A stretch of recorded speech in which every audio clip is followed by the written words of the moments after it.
কখনো কখনো গুরুস্থানের পারে যায়া কান্না করছে, গুরুস্থানের গেইটে যায়া কান্না করছে।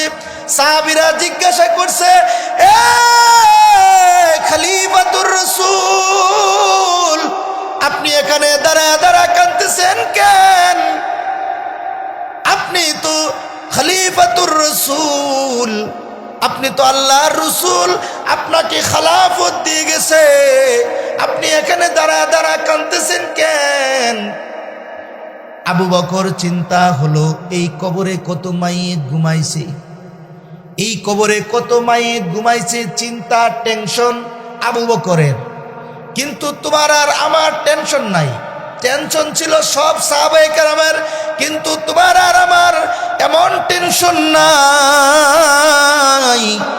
নামাজ চলে যায় টেনশন নাই, গুনাহ হয় টেনশন নাই, কবিরা গুনাহ হয় টেনশন নাই, সগীরা গুনাহ হয় টেনশন নাই, জাগা দখল করে খায় কোনো খবরই নাই। কথা বলেন ঠিক কিনা? আরেকজনের ক্ষেত খুবাইয়া নিজের দখলে নেই, টেনশন নাই। কথা বলেন ঠিক কিনা? টেনশন নাই। টেনশন ছিল সাহাবায়ে কেরামের। এ বাবা, সব টেনশন ছিল সাহাবায়ে কেরামের, আমাদের টেনশন কিন্তু নাই। আমি বলছিলাম তোমার আর আমার হায়াতের মাধ্যমে যে জান্নাতটা আমার আল্লাহ তাআলা দিবেন, কারণ আল্লাহ রসুল সাল্লাল্লাহু আলাইহি ওয়াসাল্লামের যুগে আমরা আসি নাই যে আল্লাহ রসুল আমাদেরকে বলবে তুমি জান্নাতি, তুমি জান্নাতি, তুমি জান্নাতি। কেউ আর এমন কথা বলবে না যে তুমি জান্নাতি, তুমি জান্নাতি, তুমি জান্নাতি, কেউ বলবে না।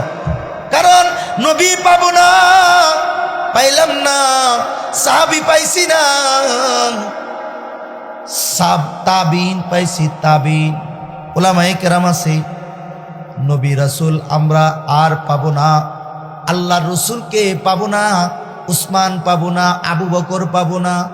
আল্লাহ রসুল সাল্লাল্লাহু আলাইহি ওয়াসাল্লাম সাহাবায়ে কেরামদেরকে জান্নাতের সুসংবাদ এইভাবে দিতেন যে তুমি জান্নাতি, তুমি জান্নাতি, তুমি জান্নাতি। আল্লাহ রসুল যেই সাহাবীর উপরে তাকাইয়া হাসি দিতেন, আল্লাহ তাআলা ওই সাহাবীর উপরে রাজি আর খুশি হয়ে যাইত। জোরে বলেন সুবহানাল্লাহ। সামনে রমজান মাস, একটা দৃষ্টান্ত শোনাই। রমজান মাস আসতেছে ইনশাআল্লাহ। এক সাহাবী আল্লাহ রাসূল সাল্লাল্লাহু আলাইহি ওয়াসাল্লামের দরবারে আসছে। আয়েশা সাহাবী বলতেছে, ইয়া রাসূলুল্লাহ, আমি তো দিনের বেলা নিজের স্ত্রীর সাথে সহবাস করে ফেলছি, আমি তো রোজা সর্বনাশ করে ফেলেছি। আল্লাহ রাসূল সাল্লাল্লাহু আলাইহি ওয়াসাল্লাম সাহাবীকে বললেন, রে সাহাবী, দিনের বেলা সহবাস যেহেতু করছো, রোজা নষ্ট হয়ে গেছে, তাহলে কি করব ইয়া রাসূলুল্লাহ, ইয়া হাবিবাল্লাহ, গো আল্লাহর নবী, কি করতাম তাহলে? আল্লাহ রসুল বলছেন, ওই তুমি 60টা রোজা রাখো। সুবহানাল্লাহ বলতেন না? আপনারা ঘুমাই দিয়েছেন? ঘুমাই আছেন আবার? আমারা তো ইয়া ঘুমাইতেছেন নি আপনারা। আল্লাহ রসুল কি বলছেন? 60টা রোজা রাখো। সাহাবী বলে, ইয়া রাসূলুল্লাহ, ইয়া হাবিবাল্লাহ, একটা রোজা রাখতে যায় এই কাম করছি, একটা রোজা রাখতে যায় এই দরবার লাগাইছি, 60 রোজা আবার কেমনে রাখুন? আল্লাহ রসুল এই কথাটা বলে দিছে, না ওগো নবীজি, আমি পারবো না, এই কঠিন কাজ আমার দ্বারা সম্ভব না। আল্লাহ রসুল বলেন, তাহলে 60 জন মিসকিনকে তুমি খাওয়ায়া দিও। কি কইছে? 60 জন মিসকিনকে খাওয়ায়া দিও।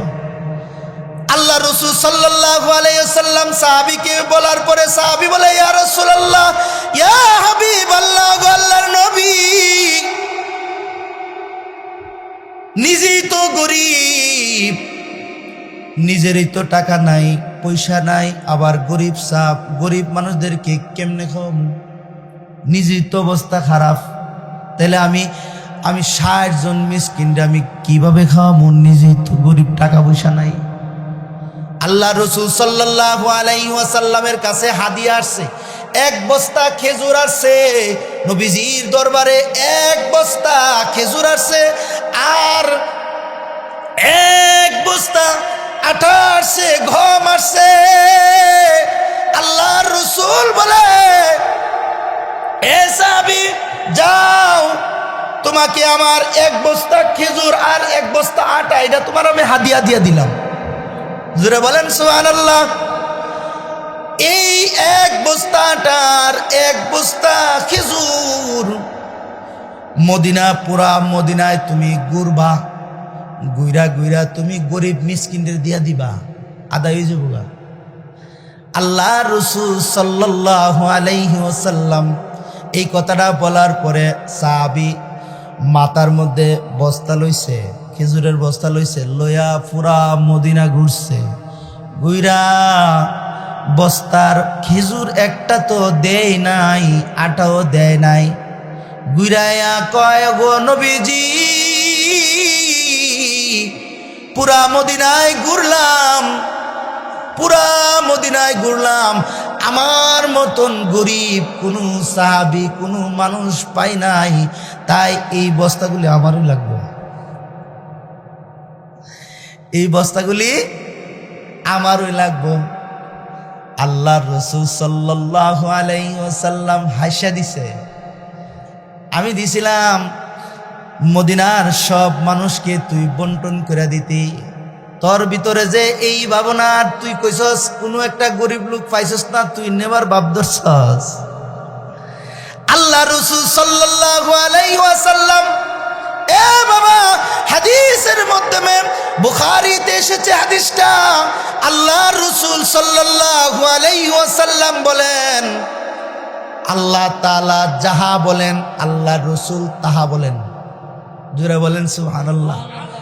আমার আল্লাহ তাআলা, আমার নবীজি নিজের থেকে কোনো কথা কয় না, আমার আল্লাহ যা বলেন আমার রাসূল তাহাই বলেন। अपनी मर्जी से कभी कुछ नहीं कहते आका, अपनी मर्जी से कभी कुछ नहीं कहते आका, जो खुदा कहता है सरकार वही कहते हैं, अपनी मर्जी से कभी कुछ नहीं कहते आका, जो खुदा कहता है सरकार वही कहते हैं। আমার আল্লাহ তাআলা যাহা বলেন আমার রাসূল তাহাই বলেন। সুবহানাল্লাহ। আল্লাহ রাসূল সাল্লাল্লাহু আলাইহি ওয়াসাল্লাম সাহাবীকে বলে, গুইরা আয়েশা দেখছস কোনো গরিব সাহাবী নাই, তাই তোর মাথার মধ্যে খেজুরের বস্তা, আটার বস্তা, এখন কি করবি? আল্লাহর রাসূল বলেন, যা, আমি আল্লাহ তাআলাকে বলে দিমু, আল্লাহ তাআলা যাতে তোকে মাফ করে দে। সুবহানাল্লাহ বলেন, জোরে বলেন। আল্লাহর মুখের, আল্লাহর রাসূলের মুখের কথার একটা দাম আসেনি না নাই? এ জোরে আওয়াজ করে বলেন, আসেনি না নাই? আল্লাহ রাসূল সাল্লাল্লাহু আলাইহি ওয়াসাল্লাম হাসা দিছেন, সাহাবীর উপরে রাজি খুশি হয়ে গেছেন।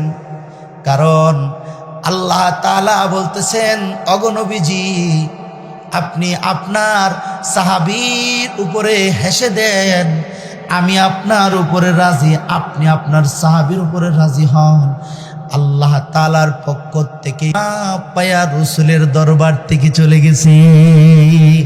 এটা আল্লাহর রাসূলের মুখের কথার কারণে এই পাওয়ারটা পাইছে। কথা বলেন ঠিক কি না? এই জন্য আমি আপনাদেরকে বলছি, জান্নাতে যাওয়ার জন্য এমন মাগফিরাতের কিছু কাজ লাগবে, কিছু উসিলা লাগবে জান্নাতে যাওয়ার জন্যে।